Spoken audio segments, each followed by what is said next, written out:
Hey, this is Brandon Crawford from the San Francisco Giants, and you're listening to Torture Cast. You're listening to a podcast by and for fans of the San Francisco Giants. Let's go, Giants!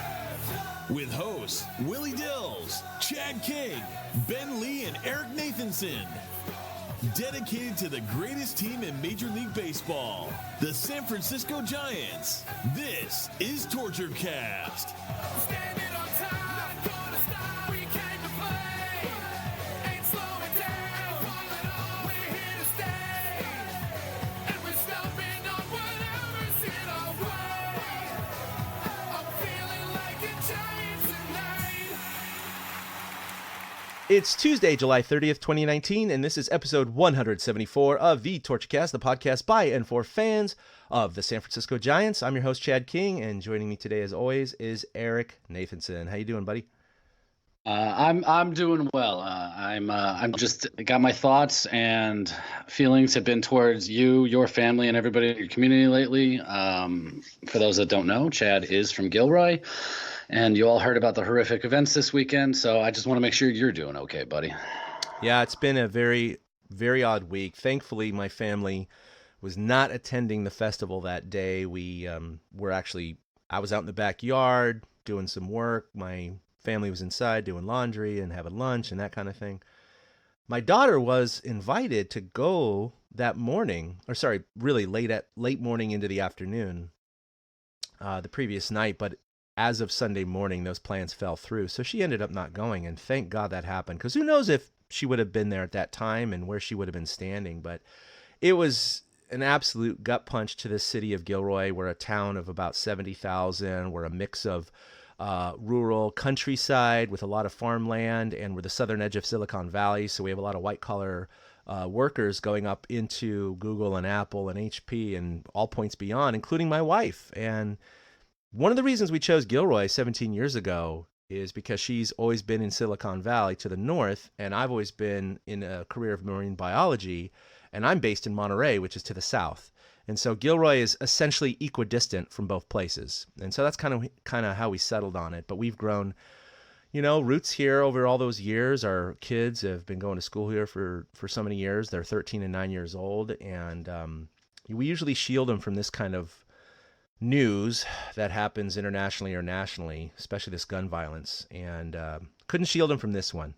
My daughter was texting with a group of her friends, many of whom were at the event during the shooting, and she's getting firsthand accounts over text about how her friends had to run away from bullets and are dealing with the consequences afterwards. In fact, one of her theater camps this week has been canceled all week because many of the teenagers were working as volunteers doing the parking lot, and they saw the shooter and ran away from bullets, and they're traumatized, and they can't think of even getting out of the house. And so yesterday we took the day off of work. We stayed home with the kids, just kind of spent good time with them, talked about this incident with them. There was a vigil downtown last night. We've been here for so long, and we know virtually half the town through Little League and Scouts and church and school and all the other organizations we participate in. And you really build a huge network of hundreds and hundreds of friends and families here. And I personally knew, at least 60 people who were there during the shooting. It's crazy. It's not like, I knew one person. It's like I knew half the people that were there practically. And I knew one person who was grazed by a bullet, another one who saw someone who was shot right in front of him, another one who saw CPR being performed. They all ran away from bullets. They all were screaming for their lives. It's something that no one should ever have to experience or witness, and thank God I didn't. But I know that our community is going to deal with this for quite a bit of time to come, and I don't want to dwell on this, but it's been a huge emotional impact to me and my family and a lot of my friends, and it's been sad, and I'm not going to get political about anything because there's no point in doing that. But I will urge you guys, if you're interested, to look to donate. As you know, perhaps 3 people did die, including a 6-year-old boy, and I'll put it in the show notes. But there's a GoFundMe for him. Certainly, Red Cross still needs blood, so if you can donate, that would be great. And I think it's only been 36 hours or so since the incident, so we don't I don't have a specific charity for you to donate to. I don't want to give you an illegitimate one. So certainly, if you're interested in donating, look it up. I'm definitely going to be volunteering my time over the next couple of weeks and helping, some organizations out. We have some people, many people who were there working the event. They dropped, they have lockers there for staff that are working food booths and are being volunteers. Or they had phones on tables or keys or wallets in their bags sitting under a table or in a locker. Well, obviously, when the shooting happened, they just ran, right? Their cars are still in parking lots. So we have so many of our friends that don't have their wallets, their keys, or their cars because it's still being processed by the FBI. And they're like, we're driving around town trying to help people find rides and get their kids where they need to be or them to their jobs. It's been just crazy, all these weird secondary repercussions of this event that you don't really think about, all the little tiny minutia. It's very inconvenient as well. So it's hit this town hard. It's something that, obviously this town and hopefully the country will never forget, although that's hard because there seems to be a freaking mass shooting every other week. And, I'm sure in the future we're going to rebuild and be fine in this Garlic Festival, which is kind of the pride and joy of Gilroy. We have over 100,000 people attend every year. It's our main charity driver for all of our nonprofits and volunteer organizations here, drawing from people all around the state. And I'm sure it'll be bigger and better next year. And, just like Boston and all these other places, it's not going to stop what we do.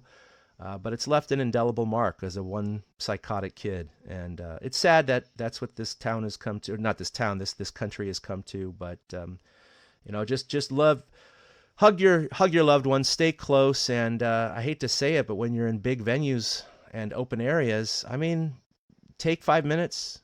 It sucks to even think about it, but take 5 minutes, look at the exits, look at where people might be, just kind of scan your surroundings and just think of a quick exit plan. And other than that, it's just don't change your lives. Don't avoid these things. Don't avoid fun places or parks or stadiums or big events, but just be careful and be smart. Yeah, well, I'll say from the entire Giants community, we're wrapping our arms around Gilroy and giving them a big hug because I definitely saw that this affected our Giants community over the last few days because it is in the area. It's where you live right there. So, from the entire Giants community, we really just we're thinking about Gilroy and supportive of Gilroy. I don't know if Gilroy Strong has become a thing or if there's a different thing, but as a community, we just hope for the best. And Gilroy is in our thoughts and prayers. Like you said, I'm not going to go beyond that. Just hope for the best and really just sorry that y'all had to go through that. I know I didn't do it, and that's not straight up, but just sucks that you all had to go through that. And I feel for you and anybody else out there who this has affected. I know that we probably have listeners in your town and in the area. Mm-hmm. So, we're thinking about all of you, and we just wish that this was not something you had to deal with.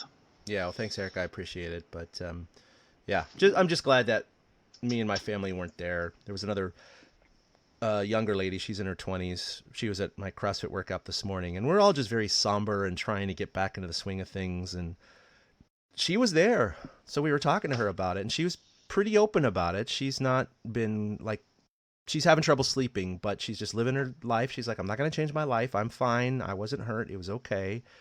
But yeah, she said she was only about 60 feet away from the shooter, and she saw him and just turned and ran, and wasn't hurt or anything, but just she's going to remember the sound of those shots and the screams and everything. And I just like, my God, some of these people and these kids too, these teenagers, some of them, not all of them, but some of them are going to have long lasting effects, PTSD and all sorts of crap like that. We haven't been able to sleep the last 2 days.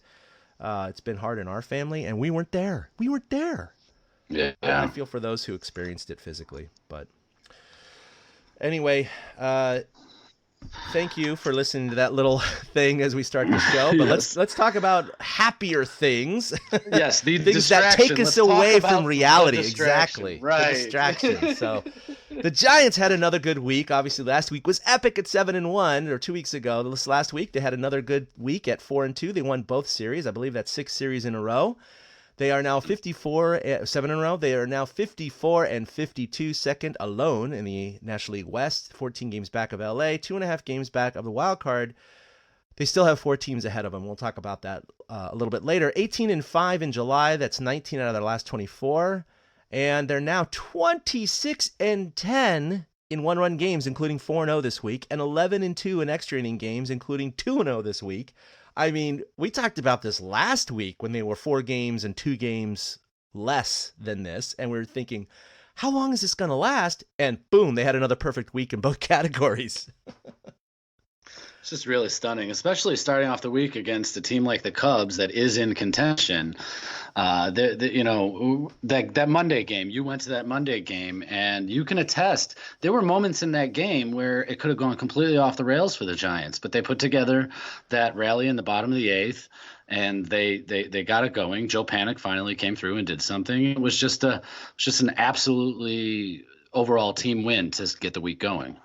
It was great. And one thing that's funky about this one-run game record, which is best in the MLB, and their extra inning record is also best in the majors, is, they calculate an expected win-loss total for every team in the MLB standings. You can see it there. And for, they pretty much use run differential for that, but it's a complicated algorithm also based on how many one-run games and extra inning games and all the stuff like that, because the expectation is you can't win 90% of each of those, no matter how good you are. There's got to be some sort of correction to the mean at some point during a season or two.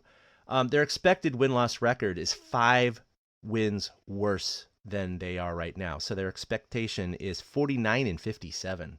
So, hey, Giants are overachievers, and I'll take that. Absolutely. I can't believe we're sitting here talking about a 54 and 52 team 24 hours before the deadline. I expect this is the podcast that we were going to be talking about. Oh my God, they traded this guy. Oh my God, they traded this guy. And now we're sitting here, and we will get into the trade stuff. We're sitting here going, oh my God, maybe they're buyers. What's going to happen now? And we have really no idea. And that's thanks to them squeaking these games out and doing those things.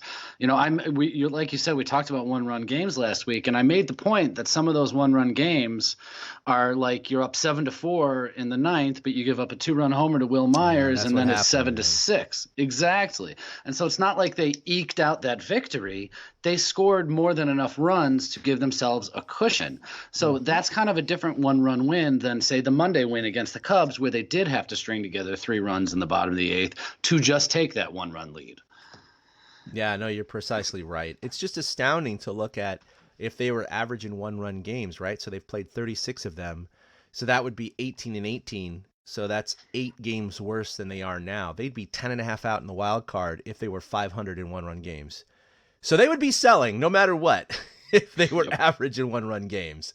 It's pretty astounding, and that has been absolutely the difference in this season, and their ability to win 11 out of 13 extra inning games. Just, there's certain luck to those things, but there definitely is a tangential quality of what this team is capable of doing, and what if they put their minds to it and things work out and the chemistry's working out, they're going to make it, happen. And obviously, number one strength has been bullpen for these reasons, and so that's been really their saving grace. If it wasn't for their bullpen, the Giants would be well out of the race right now, and thank God for that. Okay, so let's dive into the week. They had a 3-game series against the Cubs starting last week, Monday through Wednesday. You covered the game on Monday. And I mean, you didn't just cover the game. You were everywhere. You got a question into Bochy. I saw you standing there talking. Was it Sean Anderson night? Sean Anderson, yep. Yeah, it was that. You were all over the place. It was great to see. So I hope everybody, followed along with that one. And that was the beginning of the big test. We talked about it on this show. Can they beat those good teams? And on Monday, the Giants proved that they could. Yeah, it was great. I sat with Ryan Leong. We often watch games together, and yeah, they were down, 5-1 there, 4-1 in the 8th inning, and they started stringing something together, and then it was 4-2, then it was 4-3, then it was 4-2 going in that inning, then it was 4-3, and then they tied it, and there were still 2 outs, and then Panic, who's been cold as ice, ripped that down the line, and Sam Dyson had to do that nice little jump over his double. That was actually pretty hilarious because so Ryan and I were giving little fist bumps under the table and stuff because we're like, wow, this is weird. Like all these hits are being strung together, and suddenly they went up, and Dyson came in because Will Smith had been used so much in the previous series that they had to use someone else, and Dyson came in and got the save. But we were talking to Sean Anderson after the game, and that audio is posted on our website. On our podcast feed, and then also a Joe Panik interview, which actually the audio is not there, but I attended it. He was obviously in good spirits. He had a lot of hits that night. He had the game-winning RBI double. But they were talking to him, hey, did you see that ball that Sam Dyson, deftly jumped over? And he's like, no, I didn't see it. And so I did this with Tomlinson back in the day when he got a game-winning hit. And he hadn't seen it, so I showed it to him in the clubhouse. So I quickly looked on Twitter, found the video of it, and as he was walking away talking with Baggerly, after they finished it, I said, hey, Joe, and he turns around, and I was like, here it is. And he's all, oh, cool. And so I showed him on the phone, and he's like, oh, man, that's a good move by Sam. So that was kind of fun. He was in a good mood. Sam waited for the last possible second, too. Yeah. He was so cool about it. Yeah, it was fun because that's when you can kind of, joke and be fun with the players because they're in good moods, right? It's like after losses or devastating losses, I'm like, I'm going to let the professionals interact with them more. I don't want to piss them off with horrible questions. But that was a fun night. I'm 3-0. 3-0 in Giants games this year. Yeah, and by the way, all 3 games have been within this tremendous stretch. My first game was June 30th when they started this stretch, winning 19 out of 24. That was game number 1. And then a couple Fridays ago with my family when they won 1-0 on that botched fly ball that Pablo hit in the 10th. And then, of course, this game against the Cubs. So I'm feeling pretty good, Eric. I like this. Yeah. I think we're going to start. All right. The GoFundMe page to send Chad to every Giants game. I was going to say, I'm going to keep going. And my wife is like, you're going to keep ending the streak. And I'm like, nope. 2 for 2 and keeping the streak going. Feeling good. Can Chad make it to Philly in 2 hours? Yeah. Tune in next. No kidding. So here's an audio highlight with 2 outs and a runner on second and Joe Panik up at the plate in the bottom of the 8th. On the ground and a base hit. Here comes Slater. The Giants take the lead.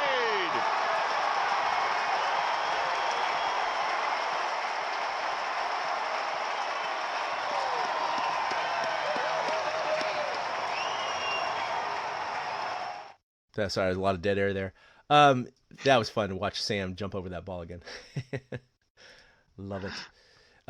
By the way, everyone was like, if it hit him, would that have been a dead ball? Yes, it would have been a dead ball, but it would have been an automatic double and he would have scored. So don't worry about it. Absolutely. That's the ground rule there. Absolutely. Yeah. So it wouldn't have affected anything. It would have been the exact same thing. So Tuesday they go back in and they win by the exact same score once again, 5-4. However, they took extra frames to do it, a whole 13, but you did have a walk-off by Panda in the bottom of the 13th. He is 0 for 5, grounded into 2 double plays. The pitch to him. Swing, and there's a drive into deep left field. Way back there, still going, way back. The leap. Adios! Pelota! And the Panda has won it. His first hit of the night. The left fielder, Garcia, made it all the way back to the wall and made a leap, and it was beyond him. And the Giants are waiting for the Panda at home plate to douse him with the Gatorade jug. The Giants have won it by a 5-4 score. The second walk-off homer in extra innings. But this is not over just yet. I think the umpires... Yeah, so they had to review this, and I wanted to mention something about this because he was hitting his more powerful side, his left side, but he hit it to the opposite field, to left field. And I mean, right when he hit it, I thought it was a fly ball. I really did. And it just kept carrying, and it just kept carrying, and it just kept carrying. And it was barely into the first row. It was about a foot over the fence. And, a lot of people are complaining about the juiced balls this year. But the reality is the Giants have the same opportunity with the same balls this year. And I think this is a perfect example of how it benefited the Giants in a particular situation, because I think if they have a normal ball from a few years ago, that's a catch at the warning track. Yeah, I totally agree. And it came after Sam Coonrod had come in the top of the 13th, struck out Baez and Bryant, and then got Rizzo to ground out. So when you talk about winning 1-run games and the bullpen stepping up, they put Panda in the position to do that. And I'm with you. Like when the ball went up, I'll be honest, I fell asleep. I watched it later. And I knew what happened. But when the ball went up, I was like, wait, that's a home run? Yeah. Oh, okay. Yeah, and we've seen that more and more this season. Yeah. So, like you said, the Giants have as many opportunities as every other team to hit the ball over the fence with the crazy, wacky Super Balls that they're playing with right now. So it was good to see that kind of a break go their way finally. Yeah, Bumgarner did get the start. Of course, a lot of people speculated, could this be his last home start? We'll get to that in a few minutes. But he did get the no decision. Both Dickerson and Panda went deep with home runs. So they took the first 2 or 3. You're thinking, maybe they're going to sweep this Cubs team. And they didn't. They hit a little bump of the road. Tyler Beede allowed 4 earned runs in 5 2/3. The Giants only had 7 hits, and they lost 4-1. So, again, you don't feel bad about it. You're like, okay, they took 2 out of 3 from a contender. No problem. This is great. Had an off day Thursday. They go right into Friday, travel down to San Diego. And they continue this torture baseball again. They go to 11 innings, but they won it again in the top of the 11th with the score tied 1-1. Guess who comes to the plate again? High drive. Left field. It is out of here.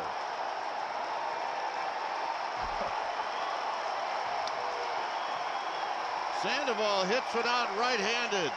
And the Giants take the lead.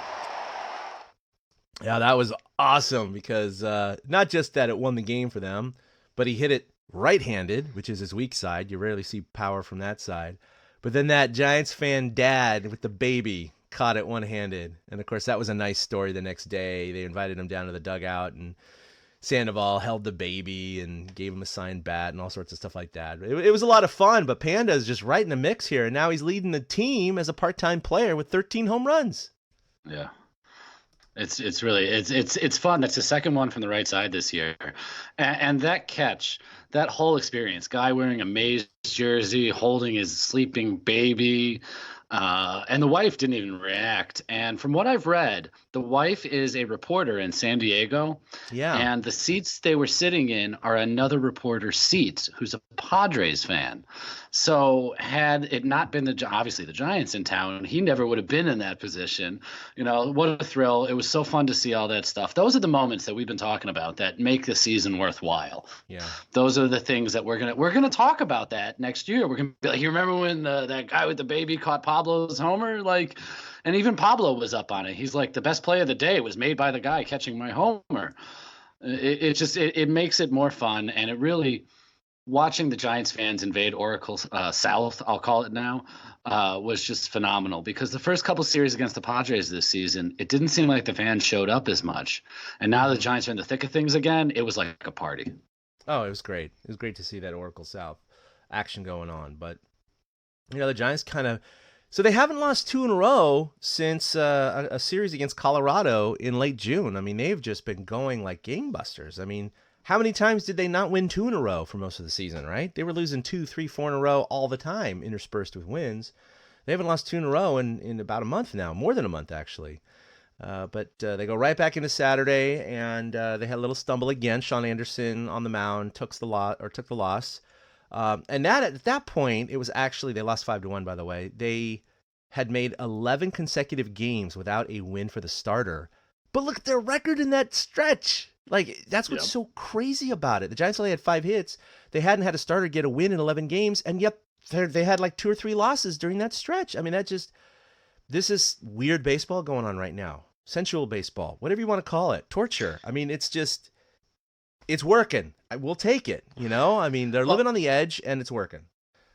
Somebody asked the question on our YouTube channel under our last show if we think that the winning is creating the chemistry or the chemistry is creating the winning. Mm-hmm. And I think it's a both kind of thing. But the chemistry, I think, is really helping with the winning. The moves that Farhan made, he found the right kind of – not only did he find the right kind of guys to plug in the lineup, these guys seem to fit in the clubhouse as well. The Dick Chance, the fact that Yaz or somebody else got doused with the Gatorade after a game winner. I think that was last week or something like that. Yeah. You know, it shows that the guys like each other. You know, we always remember in 2012 Hunter Pence's speeches, and the basis for those things were play for the guy next to you. And it really feels like the Giants are playing for the guy next to them. And that's part of why they don't lose more than one game in a row. They seem to be able to wipe the slate clean and be like, all right, we're good. We're going to take on the world again tomorrow and we'll be fine. And it's showing it in results. I mean, Saturday, you can just kind of wash it away. And then Sunday they come out and they're able to take like you said, their 7th straight series. I think that's right. I think it's 7. 7th straight series. And that's not something they've done in years. The last time they did that, I think, was like 2014. Yeah, no, it's insane. They were well under 500 in terms of series victories, and I think they're 1 series over 500 now, which makes sense. They're 2 games over 500 overall, but yeah, I think it might be 7 here. Let's go ahead and take a look. So let's work in reverse order. Padres 1, Cubs 2, Mets 3, Rockies 4, Brewers 5, Cardinals 6, Padres 7. And then they split with Arizona right before that. And they split with Arizona. So yeah, 7 in a row. 7. They haven't even series in a row. Wow, and not even a split in any of those. Well, they didn't have much of an opportunity for that, but. And it means that they haven't lost for 8 series in a row either. The last time they lost a series was Colorado that you mentioned. They lost 2 or 3 at home against Colorado in late June. Mm-hmm. They've gone the entire month of July without losing a series, and it's going to end that way because the series against Philly coming up doesn't end until after July.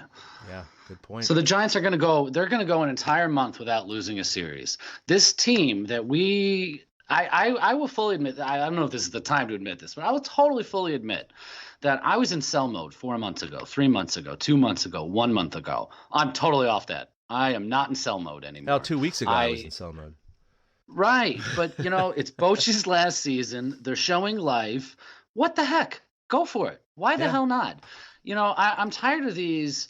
I'm seeing all these so-called baseball experts. Well, the Giants only have a 0.1% chance to win the World Series, and what are they doing? You know, they need to build for the future. Fuck the future. I'm tired of worrying about the future.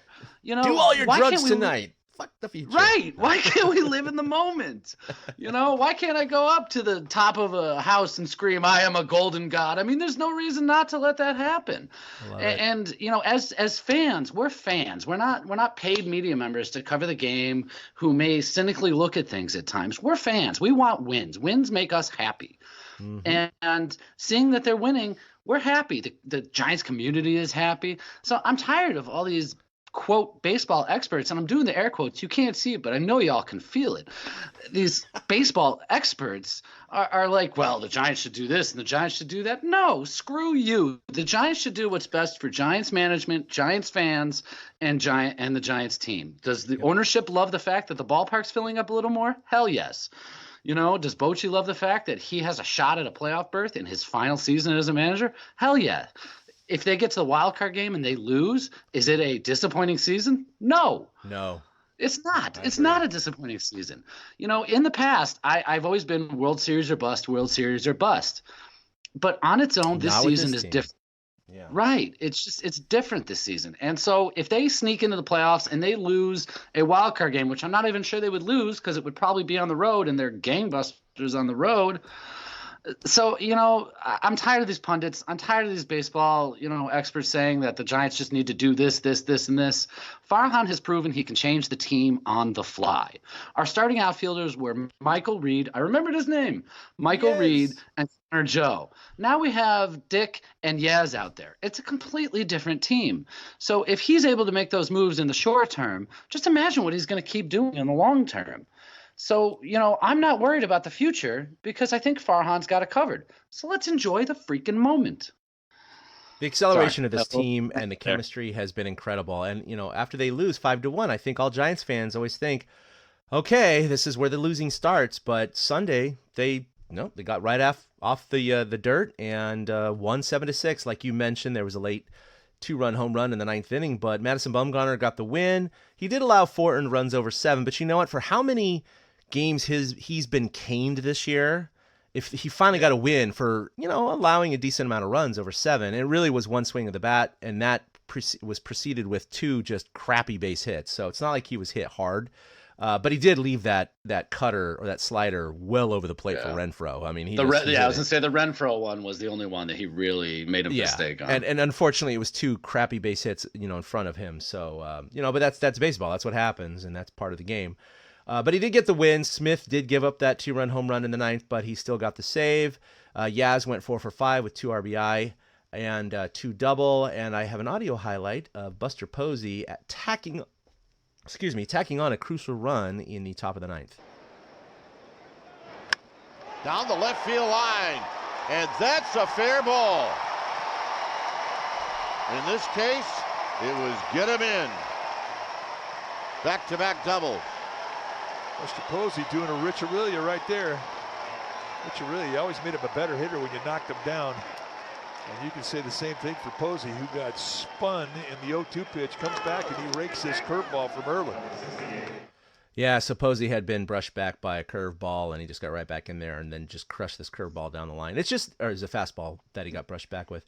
It's just nice to see Posey. Anytime there's an audio highlight of him, I like to go ahead and play it because, it's Buster Posey. They didn't have that one big home run or anything like that, so it was just fun. No, and I just changed my profile picture to a picture of Posey, so we will always love Posey. Because after the game, I was going to go back and say this was another example of the Giants coming back because they were down 4-2 in this game. Yes. And Solano and Yaz pretty much put them on their backs. And Yaz went 4 for 5 from the 8-hole. It wasn't even like he was the number 2 or number 3 hitter and he did this. So he did all that damage from down there. And it was again one of those times where they strung together some base hits. You heard Kipe say it. This time it was get him in, because right before that hit, they were talking about, okay, we want to get him over and get him in because there weren't 2 outs yet. They knew that a fly ball would score a run, and Posey's like, screw that, I'm just going to knock this run in and we're going to keep moving. And that's the kind of thing. The Giants they never feel dead. No, they don't. I take that back. They sometimes feel dead, like on Saturday, but that doesn't mean that they're going to be dead the next day. Just like you referenced, here we go again, and then they're a completely different team on Sunday again, which made for a happy flight. And I don't know how much of this you saw on Sunday. They did a theme trip from San Diego to Philly. It is the Dress Like Pablo Sandoval trip. And I mean, the pictures that came out, go to Giants Facebook page, their Instagram, their Twitter, and check out some of these pictures. Like I said, I changed my picture to the picture of Buster Sandoval because he had on the glasses and the studs and the loud shirt and stuff like that. And this is what winning teams do. They really do. They have fun with it. I mean, I cannot imagine if this team was, 42 and 64, that they would be having as much fun with what they're doing. 42, that's not right. Maybe it is. They would be doing different. My math sucks today. They would be doing something different, and this is the sign of a team that is cohesive and together and pulling for each other. And that was just a ball. It was so much fun seeing all the guys dress up. I love when they do these theme road trips. It was so much fun. I mean, I didn't see it till very late that night because that's, kind of simultaneous when the bad shit happened at the Garlic Festival. But that night, as I was pouring through a bunch of the news stuff, I saw it pop up on Twitter and Facebook, so I had to look at it. And I mean, it just reminded me when Buster Posey did those Spanish Telemundo kind of soap opera things with Sergio Romo back in the day. That's what he looked like. He had the big diamond earrings, the big glasses, the slicked hair, the gold chains, the Pablo shirt. He took selfies with Vogt and Crawford and was with the team, and he was into it. I mean, this is Buster Posey, who just he's done these commercials and he does Toyota commercials and he tries to act, and you see a little bit of that, but this is him just being funny and goofy with the team. And I was listening to KNBR with Mike Kruko, and they're asking about this, and they're like, how does this work out? Is this a sign of team chemistry? And Mike said, absolutely, because when you do something like this, we're going to dress up like one of our current teammates. You got to have everybody on board. So you can't do this with 5 guys going, no, this is stupid, right? Or if you're offending Pablo, or if management doesn't want it. No, this is a sign that everybody was cool with it. And, almost everybody participated in it. And it was just so fun to see. It definitely shows a sign that they're getting along well. I know winning breeds confidence and chemistry breeds winning. And we talked about that earlier. But it is the greatest thing that can happen right now. As far as I'm concerned, they're going into Philly feeling really good about things. Philly's been struggling. They're going to be hitting in a bandbox where the Giants have been doing well on the road, and they've been crushing the ball in these small parks lately. So, and they're facing a guy who has like over 70 ERA tonight. So, who knows? But, they could go in and take 2 out of 3 from Philly and really, start rolling a little bit further and I'll get to this a little bit later, but starting to face a lot of the teams that are actually in the hunt for the wild card. So, this could hopefully be a good start to that process. Yeah, I have good feelings over the next 3 days because it is hot in Philly as well, which means the ball's going to fly. And the Giants, they average 5.4 runs a game on the road and 3.4 runs a game at home, which is just an astronomical difference. They seem more comfortable, and it's that Band of Brothers mentality that they seem to have taken. They're the ones in the bunker, and this is what they're going to do. And as fans, we totally get to go along for the ride. This is why we're fans. It's for fun stuff like this. Yeah. No, for sure. And so now we want to talk about the 800-pound gorilla in the room, or on our backs, the elephant in the room. The Major League Baseball trade deadline is about 22 and a half hours away. 1 p.m. Pacific time tomorrow, July 31st. And I'm sure many of you listening to this podcast may have passed that deadline already, so you're going to already know the future of where we are right now. But the question is, what are the Giants going to do? And like we just mentioned, months ago, trade. 2 months ago, trade. 1 month ago, trade. 2 weeks ago, I was still on the trade bandwagon. But I got to admit, Eric, I think I've been converted. I don't necessarily think they should buy a whole lot, but at the same time, if you're going to make a run at this, you obviously need to keep, guys like Smith and Bumgarner. So I think that's what most of the fan base wants. I think that's what ownership has been hearing. And unless, again, they get a drop your drawers, blow your socks off offer for any of these guys, I think they're going to stand pat. And I think a lot of these teams are not going to offer that. They're not going to offer something crazy because they know the position of strength that the Giants are in terms of negotiating. So I don't think another team, including the Yankees, who I originally did think they might overpay for Bumgarner. There's been a lot of news lately that Brian Cashman has kind of cooled off because of the secondary analytics and the hard hit balls from Bumgarner and all that. That this just may not happen, and the Giants, again, would have to be floored by an offer to let these guys go. And, I think it's a best case scenario for Zaidi because I think as the Giants have done so well, they're showing Zaidi not only we can do this as this team is currently constructed. We can do this if we stay hot. It would be a blow to the team and a blow to their psyche if Zaidi was to pull a major trade, especially Bumgarner. But I think most of the fan base, I would hope, would understand, let's say hypothetically, he doesn't make a trade and he stands pat or maybe adds a small piece or something that doesn't significantly deflate our minor league system. And the Giants don't make the playoffs this year. There's going to be a small vocal minority, but I don't think it's going to be an overwhelming majority that's going to say, why did you not take these trades? You sacrificed our 2, 3, 4 year future for a shot at this year, which we knew was completely unlikely, you idiot. So, granted, it's always armchair quarterbacking at that point, but I think that Zaidi has to put the pedal to the metal right now. Yeah, I agree. They are in such a position of strength that I didn't expect. And just the fact that they, the long-standing gripe about the Giants is that their farm system sucks. And over the last month, their farm system has risen up the rankings, and they're like the 14th best farm system or something like that. Last week I talked about there's now 4 guys in the Baseball America top 100 prospect list. There was only 2 guys. I think only 1 guy. I think it was just Joey at the beginning of the season. I think Ramos had fallen out of it. So they are in a stronger position down in the minors, they have better depth now, again, thanks to Farhan.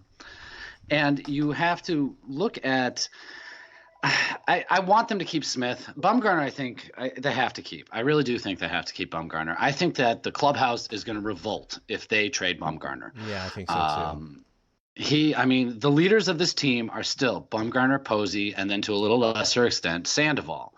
And I think if you mess with that chemistry in this Giants clubhouse, Farhan's going to have a revolt on his hands. I don't know if Bochy has gone up to him and been like, please don't trade Bumgarner before I retire. He might have asked him. Who knows? We don't know that stuff. That stuff we're not privy to. But I think, when you talk about clubhouse chemistry and stuff like that, I don't think that the Giants want to screw with that too much.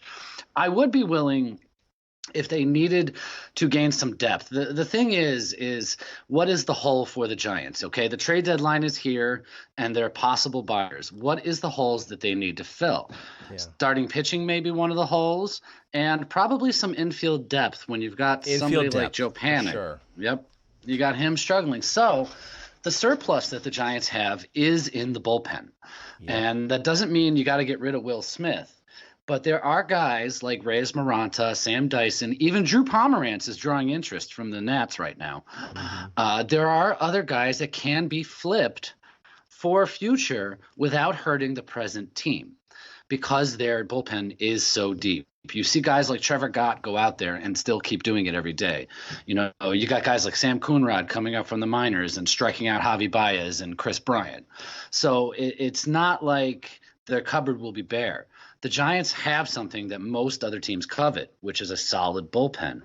And I'm okay if they give up a small piece of that pen to improve the club in other areas, but I don't want them to just do it just to get a bunch of prospects for 3 years down the line.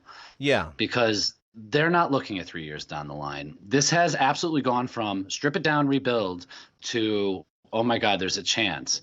And one thing I keep going back to is Farhan was the general manager of the Dodgers. The Dodgers never stripped it down. They never put on a fire sale. They never got rid of everybody to replenish their farm system. Farhan did everything on the fly. So if he was able to do that and have such success in LA, 4 division championships, 2 World Series, what's to say he can't do the same here? Why are the preconceived notions out there that it must be done one way and one way only when a guy like Farhan has proven that he can do it a little differently and still get the job done? Because Alex Dickerson might be our Max Muncy. Yeah, no, absolutely. He has proven, Farhan has proven that incremental trades kind of just, it's like kind of flipping over cards, like, just waiting till you get that face card, right? Just like, oh, no, that's not working, discard. Okay, that's not working, discard. That's not working, discard. It's like, oh, here we go. We got one. Okay, let's work with this. It just, these incremental moves and the flushing of, reclamation projects and options for young minor leaguers and guys who are getting called up just to see if they stick. It's a shotgun approach. It's throw it up in the air, throw it against the wall. But you know what? The madness is working in a very short amount of time. And so I agree with you. I originally was in a position of they should not sacrifice potential prospects they could gain for 2 to 3 years from now to just for this tiny, 5, 6, 7% chance that the experts are saying they're going to make the playoffs, right? But I think Farhan has kind of alleviated some of my worries in that regard, in the sense of that if he was able to improve the team this much in such a short amount of time, if they did a trade for trade, position of strength from both teams, if they trade with a team that has a surplus of infielders and they have a surplus of bullpen, each team can benefit from this. Both teams can actually be strengthened by this, that they're not going to be weakened for years to come because they're not giving up prospects like you just mentioned. Yes, they may not gain the prospects that they would have if they traded Bumgarner or Smith, but at the same time, they go for it now. They don't make it. Fine. They get bounced in the first round. Fine. Whatever. They gave it a shot. It didn't work out. I don't think because of Farhan's long-term and now short-term track record is going to severely hamstring this team into the future. Right. I think that he can adapt to the lack of what he would have gotten in a trade by filling in those holes, doing what he's been doing this year. Yeah, the fact that he was able to move on, I think that's what sticks out to me is his ability to move on from guys like Connor Joe, Michael Reed, Gerardo Parra, Yangervis Solarte. I mean, think about these names I'm putting out there. These were guys on the team to start the season. And the fact that he's willing to move on from them tells me that he is willing to constantly make changes and be okay with being wrong as long as he's still trying to be right the next time out. And I've never been one that, I never understood everybody screaming fire Farhan earlier this season because, it's a long-term plan. But I hope some people are starting to come around and see the things he's doing to improve this ball club. And we're sitting here saying all this stuff right now, but I think we'll be I will be devastated if they trade Bumgarner. I will. I don't want to push our hero out the door.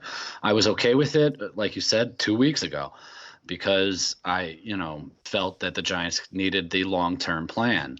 Yeah. But since they haven't slowed down, screw the long-term plan. Give it a shot. And you even put it in here. This happened. It was so funny. Tim Brown of Yahoo tweeted out that the Astros and Giants are in talks on a Bumgarner trade, but they're working out possibles and stuff like that. And then an hour later, and you have it right here, Mark Feinsand, he is the I don't think he's a senior MLB reporter, but he's based in the Bay Area. And the name should sound familiar to you if you remember the Barry Bonds era. He tweeted that he's told by a source it's still doubtful that the Giants trade Bumgarner and are more likely to make an incremental addition or two rather than being sellers, which is pretty much what I just laid out. Mm-hmm. And that's what I think is more likely. And I honestly think Feinsand is probably a little more plugged in than Tim Brown of Yahoo, not to take anything away from Tim Brown, but we heard it last week when Farhan went off on Passan. Yeah. You can't totally trust the national guys' takes. So I'd much rather hear something from Mark Feinsand than hearing something from Tim Brown or Jeff Passan or something like that. So I think that's where the Giants are. And let's get into the numbers a little bit. You have it right here.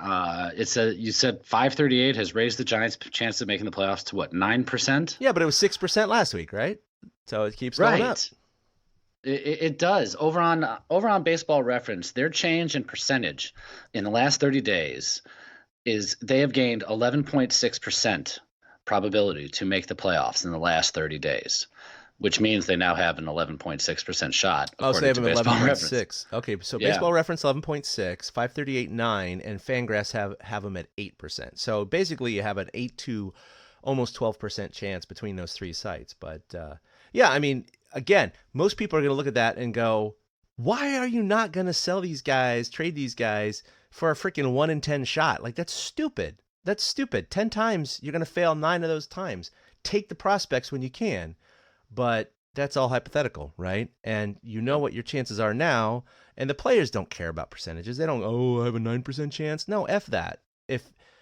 So here's another thing I wanted to bring up is that they need about 88 wins or so to get the second wild card. Sometimes it's less than that. Sometimes it's more than that. But 88 is a reasonable number to shoot for. Let's say if they got to 88 wins and they finished right behind the second wild card. Well, what are you going to say? They had a successful year, right? They got to 88 wins, for God's sakes. Who would have thought that? But let's look at 88 as a target. The Giants need to go 34-22 the rest of the way. I mean, obviously the last month has been a way better winning percentage than that. Now, we know that is not sustainable. We know this. They're not going to be playing 800 ball for the next 2 months. No one has ever done that in Major League history. So that's not going to happen. But 34-22, can that be achieved? That's 12 games over 500. They're 2 games over 500 after 106 games or whatever right now, right? So, okay, fine. That's probably a stretch. But again, the team is now constructed much differently than it was in the beginning of the year, which they absorbed most of their losses within. So, I mean, I'm going to say it's definitely possible. Do I think it's likely? No, I don't. I do think that this team, Fangraphs projects them at 79 wins at this point. I think that the Giants could finish 500 at 81 wins. 88 might be a little bit of a stretch, but it's definitely not outside the realm of possibility, and here's why. The Giants really can control their own destiny because of all the teams ahead of them or either right below them. They play a lot of them. So they have 56 games remaining, and 23 of those 56 are against some of the contenders. They got 7 against Philadelphia starting tonight, 3 versus Washington, 6 versus Arizona, 3 versus the Cubs, 4 versus the Cardinals. And this does not include the Pirates, the Rockies, or the Padres because, they're kind of a lot further behind. But that's almost half their games in which they play these guys that are kind of ahead of them in the mix of the wild card. So I think that's going to dictate a lot, Eric. And I know it's after the deadline that this is going to all happen. But if they have winning records against this core of teams, they have a really good shot. If they have a losing record against this core of 23 or 26 games, 23 games, then I think their chances are very, very low. Yeah, I was glad you put this in there because I had not looked at that kind of a thing. And it's funny because I'm usually like the schedule whore who's always looking ahead and what are they doing? And because I'm always planning and looking ahead. And I didn't realize they had so many games against the teams right around them left. And it's really interesting to see that they do control their own destiny. I mean, if they take 5 of 7 from Philly, that's going to hurt Philly and help the Giants at the same time. The fact that they still have to play Arizona 6 times. Arizona and them are like neck and neck right now. Yeah. Granted, they're a game and a half ahead of Arizona right now. I still can't believe the Giants are in second place. But, that really is what's fascinating me. And I hope that that's what management is looking at too, knowing that they get to play the teams in front of them. They don't have to hope that other teams take care of business. Giants can take care of their own business. I hadn't looked at it like that yet, and you're totally right. And this week is going to show a lot as far as the 3 games in Philly. Where the hell? And then 3 more games. Granted, Colorado, is a little lower on the list, but they're back in Colorado again at the end of the week, and I'm curious to see if they continue to hit like they did a couple weeks ago, or if things have changed. I doubt that they will have changed. I think they'll keep hitting. So you're right. They totally control their own destiny. And I don't think this is a position they expected to be in. And like you said, the players don't care about percentages. And one of the best managers in the history of baseball doesn't care about percentages. And that's one thing that's also getting lost in all this is the fact that Bochy can manage circles around other managers. He showed it. Sunday is my perfect example. He stacked the lineup with right-handed hitters against the lefty who was starting. But he went around the clubhouse to his left-handed guys like Dick and said, hey, you are going to get in this game. I'm going to need important at-bats from you. And it turned out to be true. He started throwing those guys in the 4th inning. I mean, there was back-to-back pinch hit base hits when they had changed pitchers from the new lefties that came into the game. And Bochy's got that kind of touch, and he knows how to turn it on. So I love that they have this opportunity to control their own destiny. And I think – I don't want to make any predictions, but I think it gives – like you said, it gives them the best chance to win this is by taking care of business themselves and not worrying about what other teams are doing. For sure. I was going to play a clip by Mike Krukow on KNBR. I'm going to do that in the interest of time. But basically, in summary, it was a great quote. I should put it in here, but it's just so funny. He said he got, quote, hard nipples at the thought of the Giants improving. And he agrees. He thinks that they should add and not subtract right now. I know he's a homer, and we all know this, but, he's like, this is why you play the game. This is why the players play. This is why managers manage. I mean, they don't do this for, well, I think they should trade because I think in 3 years we'll be better than if we didn't trade. And it's like, no, that's not what players play for. I know fans can think of like that, management can think like that, but that's not what the players think. I mean, Pillar's under contract for another year and a half. You think he gives a crap what the 2022 team is going to look like? He doesn't care at all. Exactly. He doesn't care. So, I think small additions and just see where the chips may fall.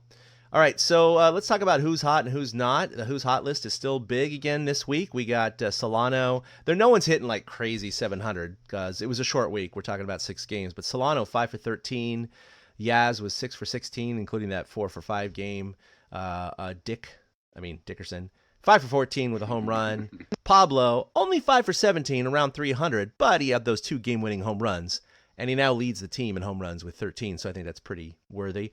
Pomeranz, who you just referenced as far as being interested by Washington, since the break and being put in the pen, he's only given up 1 earned run in 9 innings, and people are hitting like 133 off of him. So I don't know what's going on there, but it's working. I mean, it's just it's strange. Maybe he's a bullpen guy and not a starter. I don't know. And then Bum, of course, a 2.57 ERA since the break. Well, the Pomeranz thing was a revelation last week. You were at that game Monday where he came in and he threw 2 scoreless innings, and he was pretty much lights out during those scoreless innings. Yeah. And he's what made Derek Holland expendable, because I mean, how many lefties do you need in the bullpen? They have Watson, they have Smith, they have Pomeranz. You know, they need to keep the balance. So it totally made sense as to why I'd given up on Pomeranz, so it's nice to see him have new life in the Who's Hot, because he had been in the Who's Not category lately, and there are still some Giants who are, like a couple weeks ago, we had like nobody in there. And even though they're winning, there are a few Giants who are still a little cold. Brandon Belt, leadoff hitter, scratch your head, Brandon Belt, has been 1 for 19 over the last week. Brandon Crawford, 3 for 19. Joe Panik, it says here 0 for 10. I guess that's not including the Monday game, because he hasn't done anything since that double we talked about earlier that Sam Dyson had to avoid. Oh, yeah, because I put 10. in the last 7, so it didn't include Monday. Yeah, that's what I do, and then I didn't get I try to do the same. And then Pilar, he's been 3 for 23 over the last 7 days. And there's a little hesitation. Will Smith has not been as lights out since the All-Star break. I don't know if that has to do with Joey Gallo, but he's given up 6 earned runs in 10 innings pitched. Yeah, right. And then Sean Anderson's had a rough go of it. This is his first little rough patch as a starter. He has had a 7.45 ERA since the All-Star break. And I'm less worried about Sean Anderson because I thought he still looked pretty good the other day. Mm-hmm. Yeah. I'm less worried about Smith. It's just not fair, some of the pitches Smith throws, so he's not going to lose that. But I am a little concerned with the whole Belt Crawford panic. I don't like this Belt leading off stuff. I don't think Solano took the leadoff spot on Sunday, and it changed things, absolutely changed things. Mm-hmm. But Belt is going through this cold stretch as the Giants are hot, which is really a testament to the team because he has carried them before. But I'm a little concerned about the Belt Crawford. But you know, what can you do? Yeah, they're not hot. Those 3. Oof. Yeah, that's brutal. That's I'm not a pitcher's gonna lie. average.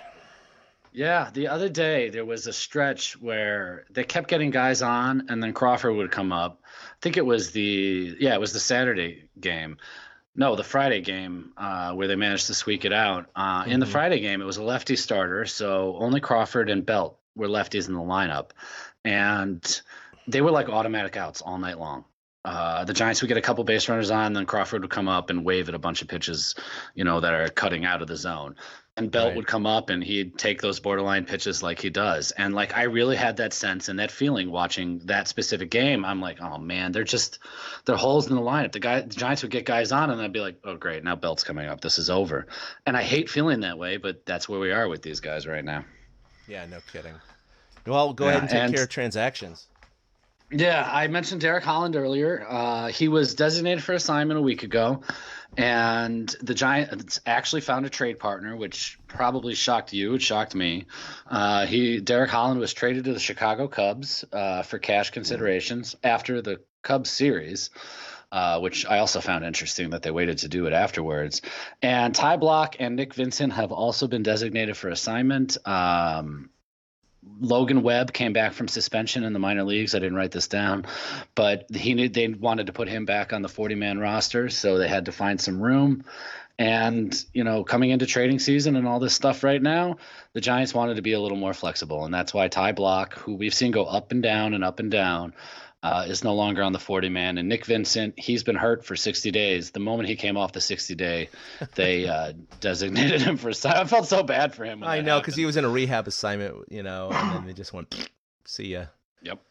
Yep. So, I mean, so the transactions, we've had weeks where the list is like 10 things long, and next week might be like that if stuff happens over the next 22 hours. But, this week, Derek Holland getting traded to the Cubs for cash really did surprise me. He was a personality. He did have a couple little hiccups. Last year with the MLB, he was on MLB Network, and he did not make the right kind of comments. And then this year with his speaking, quote unquote, out of turn in the clubhouse. And I think the fact that he just was not as effective as he used to be, the writing was on the wall. And the Giants were lucky to be able to unload some of his contract because he was their, quote, big free agent signing this season. So it was good to see that the Giants actually got a return for that. And being a guy who watches all Cubs games, I still get to watch the guy.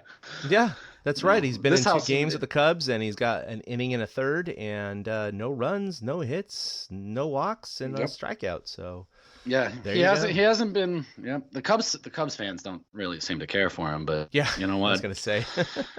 Well, he does that Harry Carey impression, so now he's actually with the team that is notable for Harry Carey. So we'll see if he ends up doing that impression for any of the reporters there. No, I'm sure he will. He has a dog. He had a dog named Wrigley that recently passed away. Oh, that's right. It was almost like karma. It was almost destined to be that he would be there.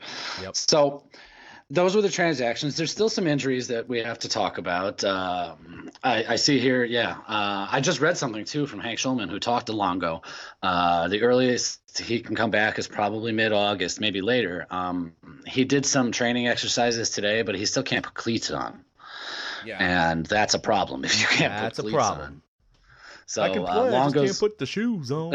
Right. I'm going to slip slide around the infield because you've been on infields in tennis shoes and it just doesn't work. Doesn't work. And then Johnny Cueto threw 25 pitches against live hitting on Saturday, and he is supposed to begin his rehab assignment in early August down in Arizona. And there's a real possibility that Johnny Cueto will be on this pitching staff at the end of August. I know. It's exciting. And that's what's amazing about this is that you mentioned the Giants might need another starting pitcher. Well, if they could hang in the race for the month of August and they get into September and they add Johnny Cueto, that I can't see that as being a negative at this point.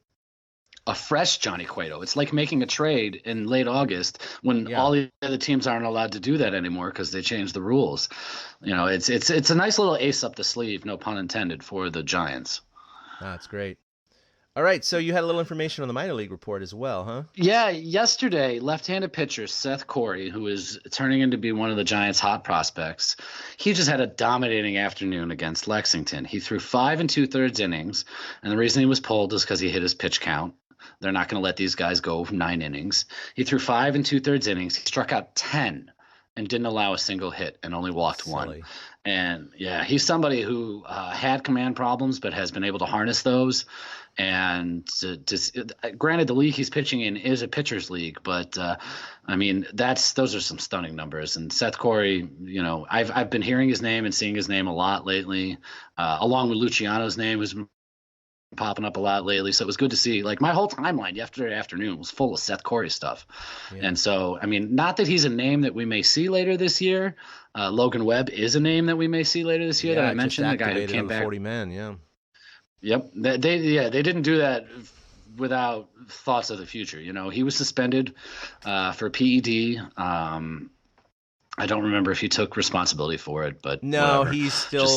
He's still sticking to his story that he does not know how that performance enhancing drug with like 49 letters got into his system. So, any athlete says that, I don't buy it. I don't buy it. I really don't.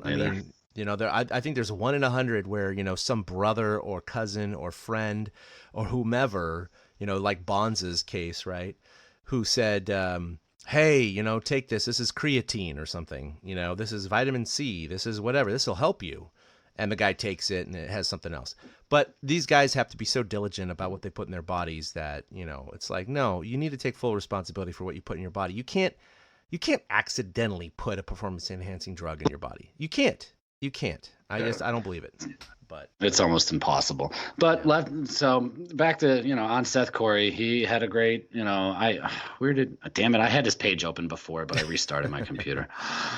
I had his game logs open and I was going to look at it. So That's the minor league report. This week in Giants history is going to return this week. I am no longer injured. Life has calmed down. And I want an excuse to write about Hunter Pence. So this week in Giants history, on July 31st, 2012, the San Francisco Giants traded Nate Shearholz, Tommy Joseph, and Seth Rosen to the Phillies for one Hunter Pence. And I think that is a significant moment in Giants history. I don't think that they win the World Series in 2012 without him. Nope. I'm not sure they win in 14 without him either. And it was a very significant moment. We all love Hunter Pence still. There's actually talks of him being on the move. Apparently the Cubs might be looking at him, which would be really weird. So any chance to talk and write and think about Hunter Pence, I'm going to take it. So, 7 years ago. I know. It seems like yesterday he was arriving at AT&T Park with his short hair and no beard, right? Right. And everyone that was so plaid excited shirt and jeans. I'll never forget him walking in from the tunnel in left field, walking down the side of, down by the bullpens on the left field line, and fans were still there. And they were like, cheering him and stuff like that. I'll never forget that. And Hunter is near and dear to all of our hearts. He's always been good with his time. He's always been just a good guy in general, and we love to see him succeed. So any chance to write about Hunter, I'm going to take it. And we had a request recently to bring back Guess That Giant. So I'm going to do my due diligence, and after this trade deadline stuff has passed and we have a new week ahead of us next week, we're going to bring back Guess That Giant next week, and we'll see if I can stump Chad once again. I almost brought it back today just to stump you so we could even it out, but that's okay. That would have been fun. All right. Well, coming up, obviously 3 against Philadelphia in the bandbox, that is Citizens Park, and then 3 at Coors Field, where pretty much they started this whole big streak. So it's going to be interesting. The Giants do well on the road. They hit well on the road. And again, another 6 games. They go 4-2. They're just chipping away. Chipping away. I mean, that's 667 ball right there, right? 4-2. Right. And if they go need to go 607. 607, that's right. 607 the rest of the way. So if they win 2 out of 3, I mean, obviously I think they're easily getting the wild card because that's like 90 or 91 wins. But yeah, 607. Okay, let's do it. So that's like 2 out of 3, lose 2 out of 3. 2 out of 3, lose 2 out of 3. Something like that. So they don't need to win 7 series in a row all the time. But hey, we're going to take as much as they can go. And the Phillies are cold right now, and they're going to be playing in Philly, and it'll be interesting because this is Bryce Harper, and we'll see how Bryce Harper does. And they were talking about like Mike Yastrzemski. He doesn't have as many at bats as Harper, but he has better stats per at bat than Harper. And so you can't always assume that that's how he would perform over a full season. But as of right now, I mean, the Giants would not be that much better if they had signed Harper. And certainly for $300 million, that at this point would not have been worth it in my regard. No, I agree now. I mean, in hindsight, obviously. Yeah. I'm curious to see Harper, too, over the next few days. That is a story that should have been a major storyline heading into this week. But it's not, because the Giants are just a completely different team than we expected them to be. Yeah. And we would be talking about, hey, let's see the guy that we didn't get. And, on the flip side, that's not how it happened. Yeah, you're right. The Phillies are scuffling a little bit. They just lost 2 out of 3 to Atlanta at home. And then they have the Giants coming in for 3. They're losing to good teams and beating bad teams is what it looks like right now as I look through their schedule. Yeah. And then, of course, after this, if we record next Monday, they'll be coming home to face the Nationals. So really important series coming up. I mean, you can't say enough about the rest of the season, even against ho-hum teams. I know later they have Atlanta. They got the A's, who are really good this year. I mean, they got some tough schedule coming up. In fact, I think the remaining schedule is mostly against teams over 500. This is no small feat. This is no small task that the Giants are ordered with, but that's a sign of a playoff team. If they can go through this gauntlet and have a winning record, then they deserve to be in the playoffs. If they go through this stretch of the schedule and play under 500, so be it. They're not worthy. So why not us? Why not us, right? The Giants have been outperforming their expectations over the last month, and so they need to continue that to have a shot at the playoffs. All right, well, I think that's going to do it for episode 174 of the TortureCast. You can follow us collectively on Twitter at TortureCast, like us on Facebook. Check out our blog at torturecast.com, where we post all of our articles and our podcast. You're listening to this, so you know where you can find our podcast, which is great. You can follow us individually. Eric at 2outhits, that's with the number 2. Myself at ChadK21. So we got a lot of exciting Giants baseball coming up here in the next few weeks. We have a very exciting, pressure-laden trade deadline within 24 hours tomorrow. It's going to be really interesting. You'll see our Twitter and our Facebook blow up, even if the Giants don't do anything, because there's been a lot of other moves with Stroham going and other pitchers going. That's actually altered the landscape and probably made it less likely for any kind of Bumgarner trade. So we don't expect those things to happen, but it would be mildly surprising to see the Giants add. So stay tuned to see the reactions to anything that may happen or not happen with the Giants. You got anything else, Eric? No, just to remind everybody to take every rumor with a grain of salt, because nothing is true until it's finalized. I tweeted those 2 examples earlier today from our account, with the one saying, oh, the Giants are in talks, and then the other one saying, oh, the Giants aren't in talks. So, there's a lot of misinformation and rumor out there right now. Deal with facts. Facts, baby. That's what this whole world needs to deal with. Anyway, all right, for Eric, this is Chad signing off for episode 174, and we will see you next Monday for episode 175. Until then, a-boom. Don't sell. A big thank you to everybody for listening to the TortureCast, the podcast by and for fans of the San Francisco Giants. Follow us on Twitter at TortureCast. You can also like us on Facebook or check out our blog at torturecast.com. I also want to say thank you to Ashcon and Bailey for letting us use their song Feeling Like a Giant for our intro. For Ben Lee and Chad King, my name is Willie Dills saying, we'll see you next time.